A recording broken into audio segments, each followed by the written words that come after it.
قال الله تبارك وتعالى في القرآن المجيد أعوذ بالله من الشيطان الرجيم بسم الله الرحمن الرحيم أفرأيت الذي تولى وأعطى قليلا وأكدى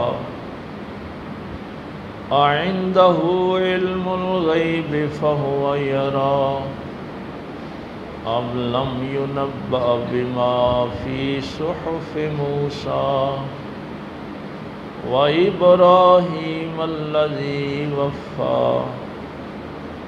ألا تزر وازرة وزر أخرى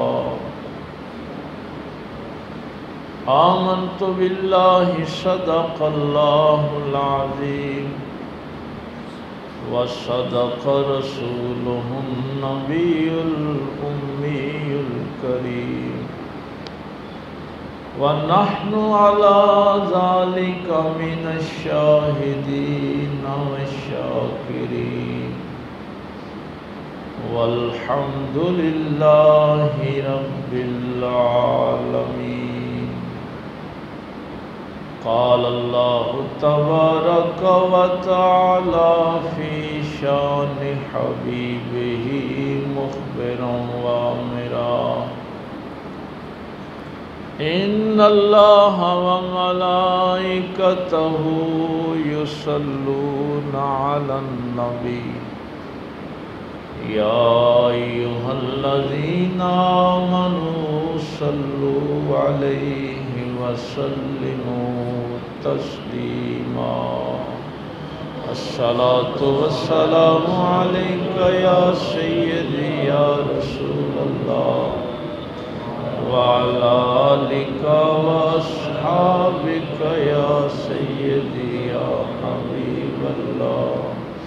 الصلاة والسلام عليك يا سيدي يا رحمة للعالمين وعلى آلك وأصحابك يا سيدي يا شفيع المذنبين.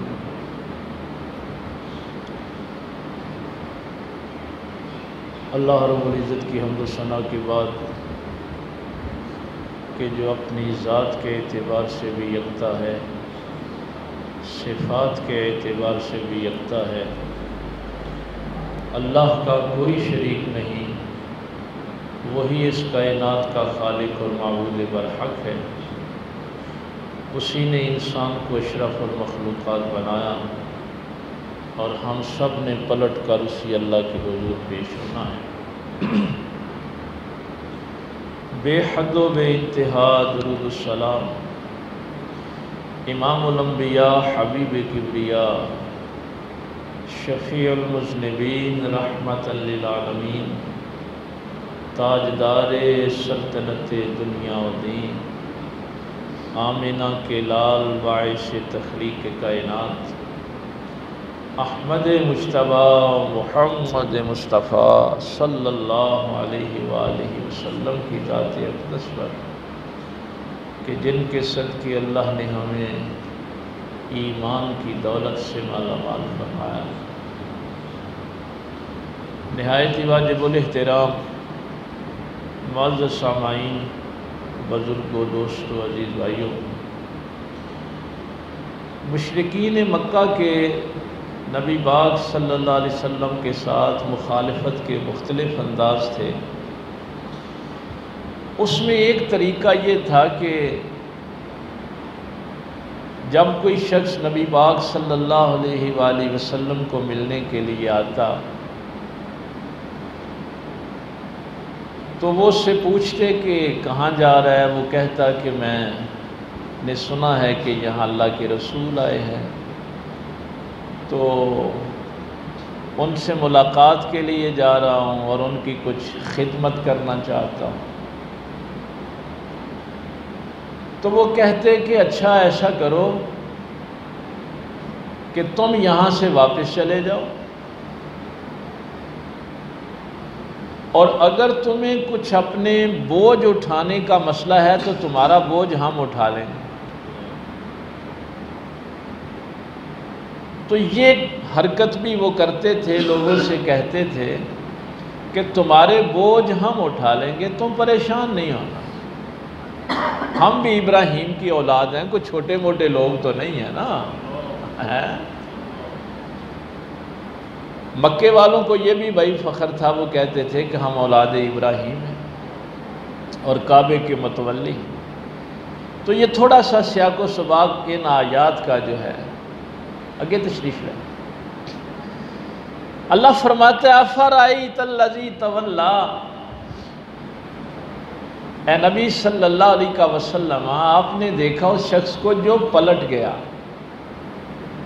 اس میں کافی لوگ ہیں جن کے نام ملتے ہیں۔ وَآتَى قَلِيلًا وَأَقْدَى، اگر اس نے اللہ کی راہ میں خرچ بھی کیا تو تھوڑا سا کیا۔ یہ پلٹنے والے جو لوگ ہیں نا، ان کی اللہ تعالیٰ یہ باتیں بیان کر رہے ہیں، ان کو مال بڑا پیارا ہوتا ہے نا، تو یہ تو پھر اللہ تعالیٰ دیکھنا چاہتا ہے کہ جس کو اللہ سے محبت ہے وہ مال کتنا خرچ کرتے ہیں۔ تو اللہ نے فرمایا وہ خرچ کرتے ہیں لیکن بہت تھوڑا سا کرتے ہیں۔ تو ان آیات کو بیان کرنے کے بعد کہ یہ چیزیں موسیٰ علیہ السلام کے صحائف میں بھی انہوں نے پڑھی ہیں، وَإِبْرَاهِيمَ الَّذِي وَفَّى، اور ابراہیم علیہ السلام کے صحیفے میں بھی جو بڑے وفادار تھے۔ آج جو ہمارا موضوع ہے، ان ساری آیات کو بیان کر کے اللہ نے فرمایا اللہ تَزِرُ وَازِرَةٌ وِزْرَ أُخْرَىٰ، کسی شخص نے بھی کسی دوسرے کا بوجھ نہیں اٹھانا۔ وہ میں نے یہ سارا سیاق و سباق اس لیے عرض کیا ہے کہ پیچھے جو آیات ہیں وہ اس حوالے سے ہیں کہ وہ جو مشرکین کہتے تھے نا کہ کوئی نہیں گل چھڑ دو تسی نبی پاک نو تہاڈا بوجھ ایسے اٹھا لا، تو میرا اللہ فرماتا ہے کہ کسی نے بھی کسی دوسرے کا بوجھ نہیں اٹھانا، ہر نفس نے اپنا بوجھ خود ہی اٹھانا۔ ایک اس کی تفسیر جو مفسرین نے بیان فرمائی ہے وہ یہ ہے کہ ابراہیم علیہ السلام تک جتنے بھی انبیاء گزرے ہیں وہاں تک یہ قانون نہیں تھا، چونکہ پچھلی جو آیت ہے نا وہ ہے وَإِبْرَاهِيمَ الَّذِي وَفَّى، آگے یہ آیت ہے اللہ تَزِرُ وَازِرَةٌ وِزْرَ أُخْرَىٰ۔ تو ابراہیم علیہ السلام نے یہ اللہ کی بارگاہ میں عرض کی اور اس کے بعد پھر یہ قانون جو ہے یہ اللہ تعالیٰ نے حضرت ابراہیم علیہ السلام کو عطا کر دیا۔ معروف واقعہ آپ نے سنا ہے کہ حضرت عمر فاروق رضی اللہ تعالیٰ عنہ راتوں کو اٹھ کے اپنی رعایا کی خبر گیری کیا کرتے تھے، کوئی بھوکا تو نہیں سو گیا، کوئی پیاسا تو نہیں ہے، کوئی ضرورت مند تو نہیں ہے۔ تو شہر سے باہر ایک خیمہ دیکھا، وہاں بچے رو رہے تھے تو وہاں جا کے بیٹھ گئے، ان سے پوچھا، انہوں نے کہا کہ کئی دنوں سے بچوں کو کھانے کو کچھ نہیں ملا اس لیے رو رہے ہیں۔ تو سرکار عمر فاروق جب بیت المال میں ان کے لیے آٹا، چینی، گھی لینے کے لیے آئے تو آپ کے غلام نے کہا تھا کہ یہ میں سب کچھ اٹھا لیتا ہوں، آپ امیر المومنین ہیں۔ تو اس وقت حضرت عمر فاروق نے بھی یہی آیت پڑھی تھی، آپ نے فرمایا تھا آج تو یہ میرا بوجھ اٹھا رہا ہے، کل قیامت کے دن بھی اٹھا لے گا۔ اللہ تَزِرُ وَازِرَةٌ وِزْرَ أُخْرَىٰ، کل قیامت کے دن تو کسی نے بھی کسی کا بوجھ نہیں اٹھایا۔ تو یہ قانون جو ہے یہ ذہن میں رہے۔ اس میں دو چیزیں جو ہیں آج جو بات ہم نے کرنی ہے اس کی دو استثناء پہ بات کرنی ہے۔ یہ نہیں ہے کہ باپ غلطی کرے گا تو بیٹے کو سزا دے دی جائے گی، بیٹی غلطی کرے گی تو ماں کو پکڑ لیا جائے گا، چچا کرے گا تو بھتیجے کو پکڑ لیا جائے گا، ماموں کرے گا تو بھانجے کو پکڑ لیا جائے گا۔ نہیں، جس نے جرم کیا ہے سزا اسی کو ملے گی، اسی نے اس کا بوجھ اٹھانا ہے۔ ہمارے ہاں تو ظاہر ہے وہ چونکہ اسلامی قوانین نہیں ہیں، اس لیے یہاں تو پرچہ کسی پہ ہو تو اٹھا کسی کو لے دیتے، تو یہاں پر تو یہ نظام نہیں چلتا۔ اسلامی مملکت ہو تو وہاں اس بات کا خیال رکھا جاتا ہے کہ جس نے جرم نہیں کیا ہوتا اس کو کوئی پکڑنے کے لیے نہیں آتا، چونکہ یہ اللہ نے قانون بیان فرما دیا ہے۔ اس قانون میں دو استثناء ہیں جس پہ آج ہم نے اصل میں ڈسکس کرنی ہے۔ قانون بن گیا اللہ کا، یہ عام قانون ہے۔ استثناء یہ ہوتا ہے جہاں پہ قانون لاگو نہیں ہوتا۔ یہ میں ذرا اپنے کچھ دوستوں کے لیے سادہ زبان میں یہ بات عرض کر دوں۔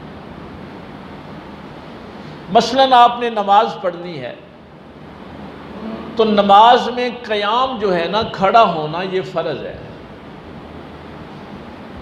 قانون یہی ہے کہ آپ نے تکبیر تحریمہ کے بعد قیام کرنا ہے، قیام فرض ہے، اس کے بغیر نماز نہیں ہوتی۔ لیکن اس میں استثناء کیا ہے کہ اگر آپ کی ٹانگ زخمی ہے، آپ کھڑے نہیں ہو سکتے تو بیٹھ کے پڑھ لیں۔ یہ کیا ہے؟ قانون میں استثناء ہے کہ بھئی جو کوئی مجبور ہوگا اس پہ قانون نہیں لاگو ہوگا۔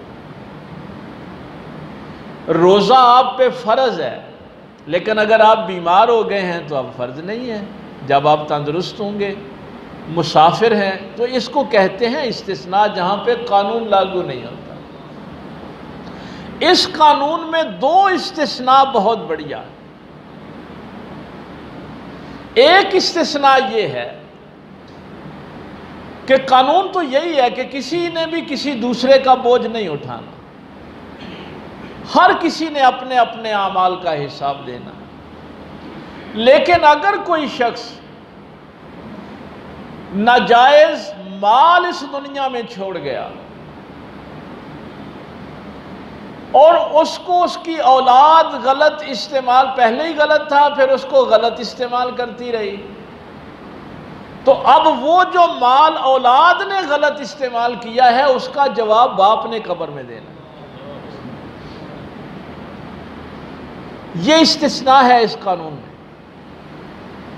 اسی لیے ہمارے مفسرین نے یہاں ایک بڑا کمال کا جملہ لکھا ہے کہ مال اکٹھا کرنے والا ہمیشہ گھاٹے میں رہتا ہے۔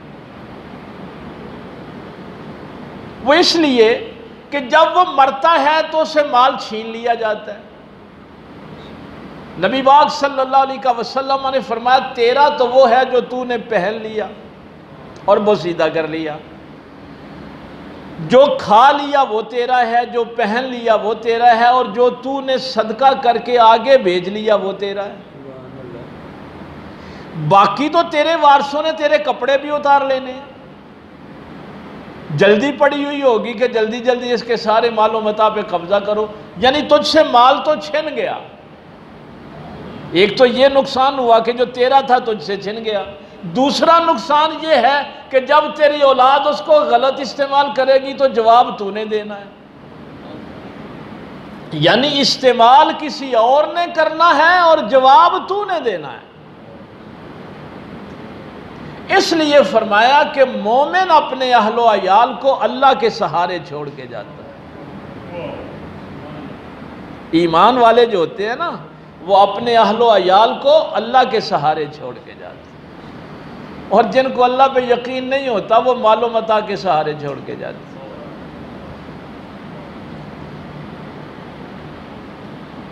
اس لیے اپنی اولاد کی یہ تربیت کر کے جائیں کہ آپ کا مال غلط جگہ پہ استعمال نہ ہو، ان کے دل میں اللہ کا خوف ہو، ان کو حلال حرام کا پتہ ہو، ان کو پتہ ہو کہ ہم نے یہ مال کہاں پہ خرچ کرنا ہے۔ تو یہ وہ بوجھ ہے کہ پیسہ بندے نے خود خرچ نہیں کیا لیکن اس کا بوجھ اس نے اٹھانا ہے۔ دوسری استثناء اس آیت کی یہ ہے کہ اگر آپ کے سامنے کوئی ظلم ہو رہا ہے، اللہ اور اس کے رسول کے حکموں کی نافرمانی ہو رہی ہے، آپ کسی مجلس میں بیٹھے ہیں تو شریعت کی توہین ہو رہی ہے، اور آپ اس ظلم کو، اس توہین کو روکنے کی کوشش نہیں کرتے، تو اب وہ جرم آپ نے نہیں کیا، نہ آپ اس میں حصے دار تھے، لیکن وہ بوجھ بھی آپ کو اٹھانا پڑے گا جہاں پہ اللہ رسول کے حکموں کی نافرمانی ہوئی اور آپ نے اس کو روکنے کی کوشش نہیں کی۔ یہ جو ہمارے ہاں سلسلہ چل رہا ہے نا کہ اپنے اپنے کر، جو کوئی کر دے ٹھیک کر، نہیں، اگر میں باپ ہوں تو میری ذمہ داری ہے میں اپنی اولاد کو روکوں، شراب نہیں پینی، رشوت نہیں لینی، سود نہیں لینا، شکر کرنا ہے، صبر کرنا ہے، حیا والی زندگی گزارنی ہے، ناشکری نہیں کرنی، بے صبری نہیں، یعنی جو کام روکنے والے ہیں ان سے روکنا۔ اور اگر یہ ہمت جواب دے جائے تو پھر دل سے برا جانا۔ ذالک اضعف للایمان، نبی پاک صلی اللہ علیہ وسلم نے فرمایا یہ پھر کمزور ترین ایمان کی علامت ہے، اس کے بعد تو پھر بندہ ایمان والا ہی نہیں نہ رہتا، اگر وہ گناہ سے نفرت بھی نہیں نہ کرتا تو وہ مومن ہی نہیں رہتا۔ اور قیامت والے دن شفاعت صرف اس بندے کی ہونی ہے جو صاحب ایمان دنیا سے جائے گا، اگر ایمان نہیں ہے تو اس بندے کی شفاعت نہیں ہونی، شفاعت کے لیے ایمان ضروری ہے۔ تو سب سے کمزور ایمان یہ ہے کہ آپ دل سے تو برا جانیں کہ یہ میرے اللہ رسول کا نافرمان ہے، یہ ماں باپ کا گستاخ ہے، میں نے اسے محبت نہیں کرنی، اس کو سمجھانا ہے، یہ حرام کا مال کماتا ہے، میں نے اسے محبت نہیں کرنی، یہ بہن بھائیوں کا مال کھا جاتا ہے، میں نے اسے محبت نہیں کرنی۔ تو دل سے برا جاننا یہ اضعف الایمان ہے، یہ ضعیف ترین ایمان ہے۔ اور اس کی مثال جو قرآن کریم نے دی،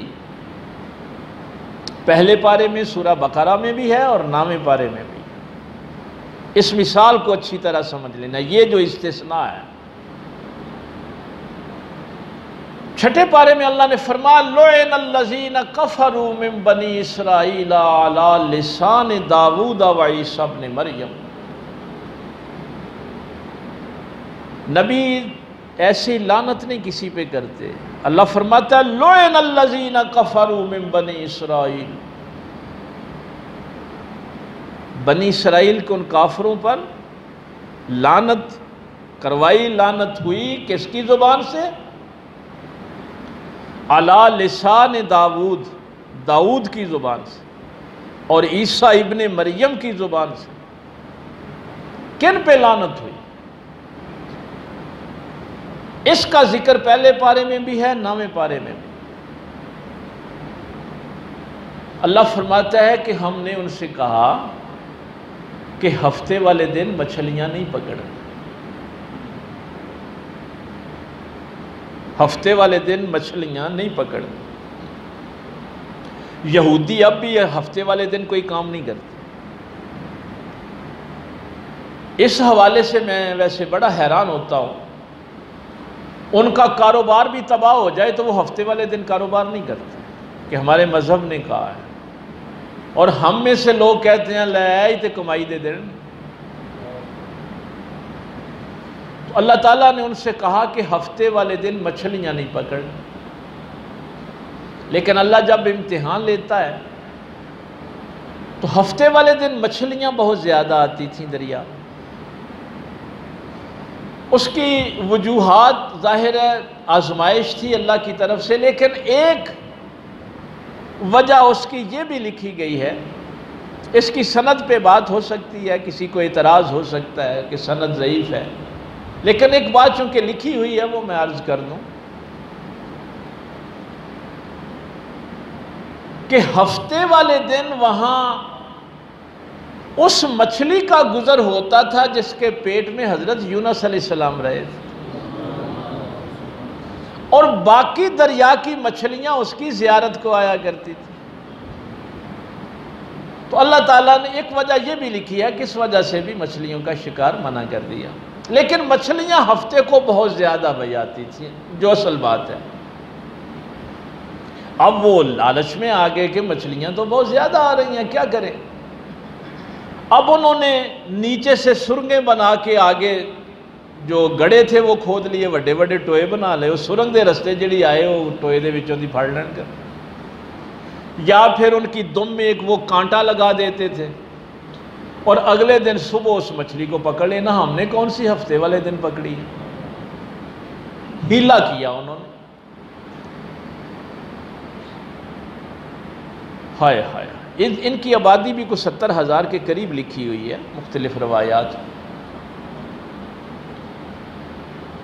ویسے میں جو آپ سے کہا کرتا ہوں نا، میں خود بھی جا کے اس کو پڑھا کریں۔ یہ 7واں، پہلے اس پارے کا 7واں رکوع ہے، نامے پارے میں بھی تفصیل سے ذکر ہے۔ تو وہ کہتے ہیں کہ ہم کون سا ہفتے کو پکڑ رہے ہیں؟ ان گڑوں میں سے بھی وہ اتوار کو صبح پکڑ لیتے تھے، اور جن کے ان دموں میں کانٹے لگائے ہوتے تھے ان کو بھی پکڑ لیتے۔ اللہ تعالیٰ نے اس ہیلے سے بھی منع فرما دی۔ اب یہاں پہ جو بات میں نے آپ سے عرض کرنی ہے، یہاں ان لوگوں کے 3 گروہ ہو گئے۔ ایک وہ تھے جنہوں نے کہا کہ ویکھو ساڈے باپ دادا بھی یہ کام کرتے سن تے کنے امیر ہو گئے، بڑا کاروبار انہوں دا چلیا، اس واسطے اساں تے وہی ہفتے نو مچھلیاں پھڑنیاں نے، اساں نہیں بات۔ دوسرے وہ لوگ تھے جنہوں نے کہا کہ اللہ کے حکم کی نافرمانی نہ کرو، عذاب آ جائے گا، پکڑے جاؤ۔ تیسرے وہ لوگ تھے جنہوں نے مچھلیاں تو نہیں پکڑی، جرم نہیں کیا، اس گناہ میں شامل نہیں تھے، لیکن منع بھی نہیں کرتے تھے، کہتے تھے ٹھیک ہے یار، اپنے اپنے تھا جتھے کو لگا ہے ٹھیک۔ اب قرآن کے الفاظ کیا ہے کہ وہ جو گروہ تھا جو ان کو منع کرتا تھا، باز آ جاؤ، اللہ سے ڈرو، اللہ کے حکم کی نافرمانی نہ کرو، جب ان کی بات نہ مانی گئی تو انہوں نے دیوار بلند کر کے اپنے آپ کو ان سے علیحدہ کر لیا کہ اگر تم اس نافرمانی سے باز نہیں آتے، رشتہ داریاں تھیں آپس میں، بھائی تھے، بھتیجے تھے، بھانجے تھے، کوئی غیر نہیں تھے، لیکن انہوں نے اپنے رشتہ داروں سے دیوار بنا کے اپنے آپ کو علیحدہ کر لیا۔ اب ایک یہ گروہ ہے کہ منع بھی کرتے تھے، اگر وہ منع نہیں ہوئے تو انہوں نے اپنے آپ کو علیحدہ کر لیا۔ ایک وہ ہے جو بضد ہے کہ ہم نے گناہ کرنا ہے، اس میں فائدہ ہی بڑا ہے جی، جھوٹ ماریے تو کاروبار ہی بڑا چلتا ہے، نفع ہی بڑا ہوتا ہے۔ اب تیسرا گروہ وہ ہے جو کہتا ہے کہ نہیں بھائی اساں مچھلیاں تو نہیں پھڑنیاں، نافرمانی ہے، لیکن ہاں کہے نو آکھنا بھی کچھ نہیں۔ اب قرآن کے الفاظ کیا ہیں؟ کونو قردۃ خاسئین، اللہ نے ان کے دروازوں پہ لکھ دیا کونو قردۃ خاسئین، بن جاؤ ذلیل بندر۔ یہ قرآن کریم کے الفاظ۔ اس کی مفسرین نے ویسے کہا ہے کہ وہ ان کے جو نوجوان تھے وہ بندر بنے، اور وہ جو بوڑھے تھے وہ خنزیر بنے، اس لیے کہ وہ زیادہ شامل تھے نا اس میں، بڑے تھے، ان کو ضرور منع کرنا چاہیے تھا۔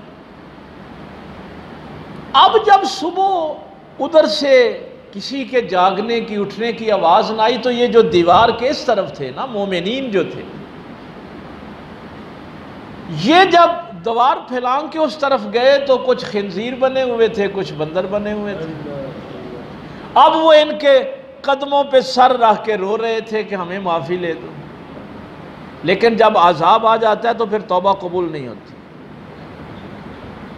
یہ جو اب بندر ہیں، خنزیر ہیں، یہ وہ نہیں ہیں، وہ صرف 3 دن زندہ رہے تھے اور 3 دن کے بعد سب کو مار دیا گیا تھا، ختم ہو گئے تھے۔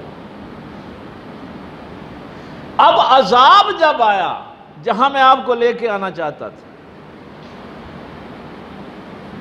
عذاب جب آیا تو ان دونوں گروہوں پہ آیا،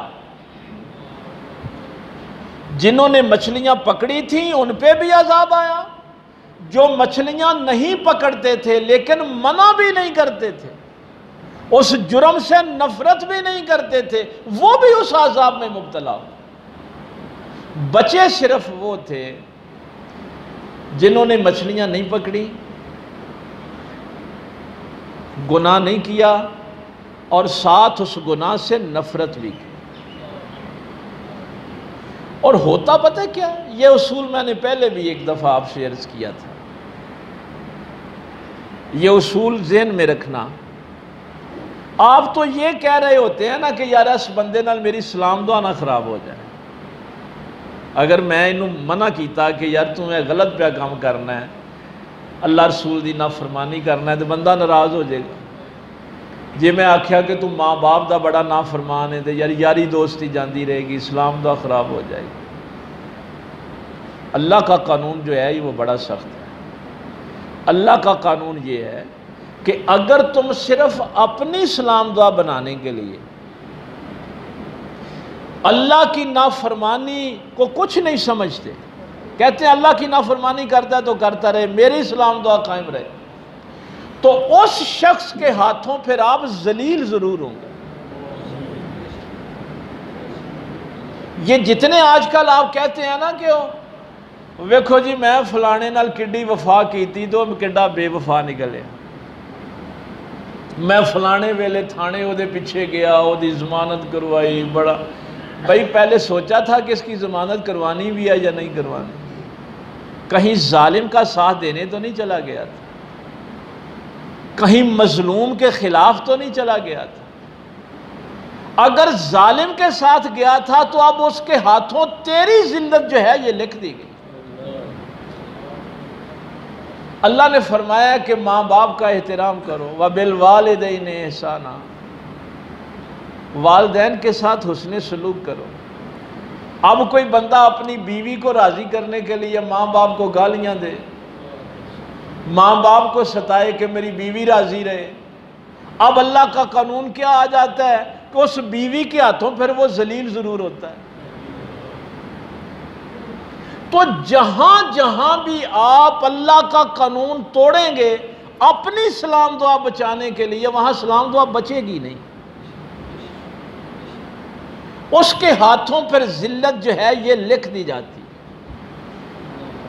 تو قانون یہی ہے کہ ہر شخص نے اپنا اپنا بوجھ اٹھانا ہے، اپنے اپنے اعمال کا حساب دینا ہے، اپنی اپنی قبر میں جانا ہے۔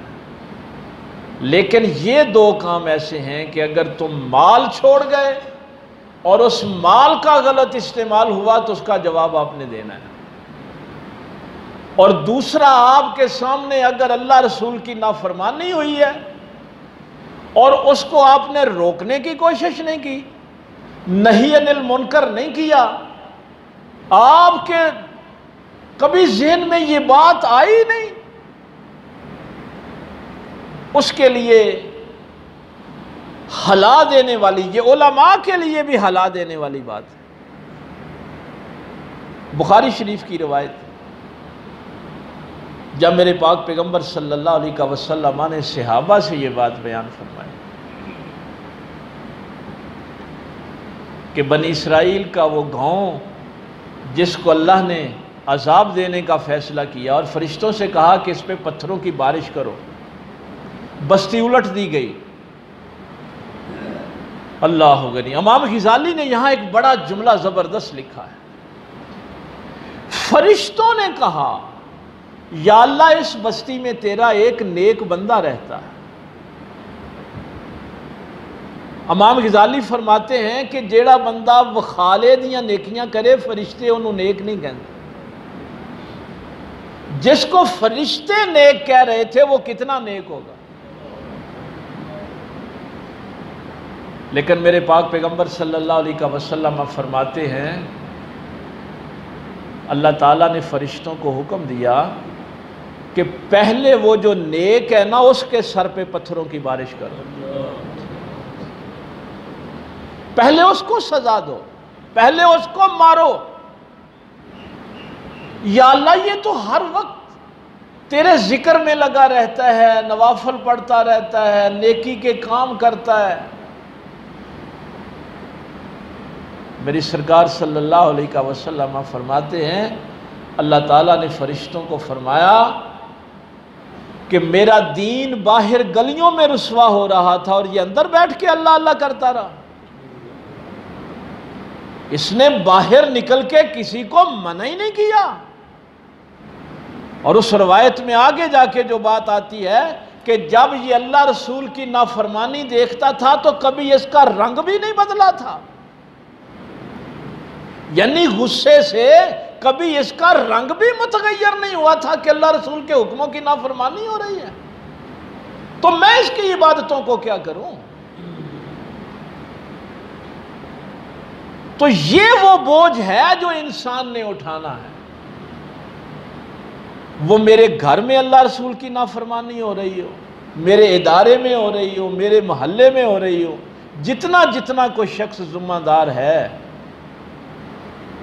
کسی افسر کے نیچے جتنے ماتحت ہیں، کسی باپ کی جتنی اولاد ہے، جس کے جتنے، میرے پاک پیغمبر کو بھی 16واں پارہ وقت ختم ہو گیا، اللہ نے پہلا حکم یہ دیا تھا وَأَنذِرْ عَشِيرَتَكَ الْأَقْرَبِينَ۔ اللہ نے پہلے یہ نہیں کہا تھا کہ آپ فلاں گاؤں میں چلے جائیں، فلاں جہاں جائیں اور تبلیغ کریں، اللہ نے فرمایا تھا وَأَنذِرْ عَشِيرَتَكَ الْأَقْرَبِينَ، اے میرے محبوب سب سے پہلے اپنے قریبیوں کو اللہ سے ڈراؤ۔ اس دین کا حکم پہلے اپنے قریبیوں کو دو۔